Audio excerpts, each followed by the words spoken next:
Hello mga ka-tiktokers ko dyan, ito na po yung niloto kong munggo. Yan, yung niloto kong munggo. Tapos ito po yung partner. Tortang dilis. Yan. Ito po yung munggo na may chicken skin, lagyan ko. Spinach, gulay. Yun lang pang halo. Yan. Yan. Sarap. Sarap for lunch. Yan. Kasi Friday ngayon, kailangan magmunggo. Yun lang po kabayan, at mga ka-tiktokers ko dyan. Suportahan nyo po ako sa maiksi kong vlog na ito. Maraming salamat po. Ingat po lagi. Stay healthy. God bless po. Bye-bye. Mga ka-tiktokers ko dyan. Bye-bye. Hello mga ka-tiktokers ko dyan. Good morning. Nandito po tayo ngayon sa kusina para magluto tayo ng munggo. Kasi Friday ngayon, kailangan magmunggo po tayo. Ang ricado po natin sa munggo ngayon, chicken skin ng manok. Kasi mas malasa siya kaysa chicharong baboy. Sibuyas. Yan, sibuyas. Ito, kamatis.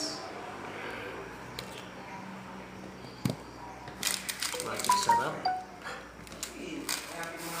Spinach sa halagang 2 dirham. Yan, spinach. Yan, spinach.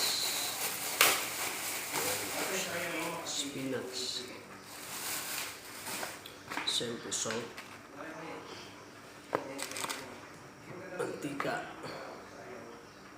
Bitsin, paminta. Tapos ang i-partner po natin sa munggo is tortang dilis.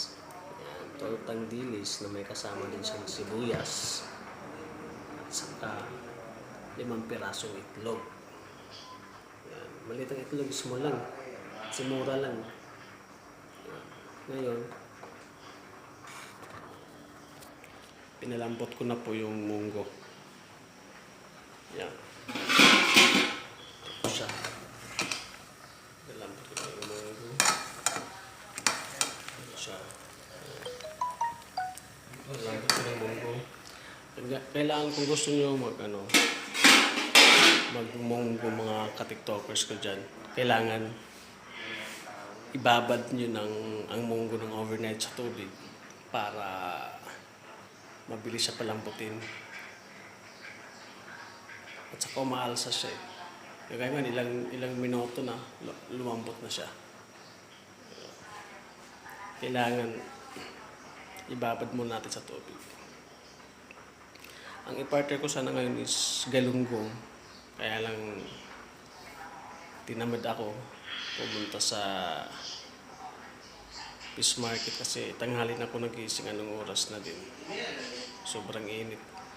Kasi kung hindi ako tanghali nagising, pwede ko lang muna lalakarin kung alas 7 ako nagising. Na tanghali na ako, 9 na ata ako nagising.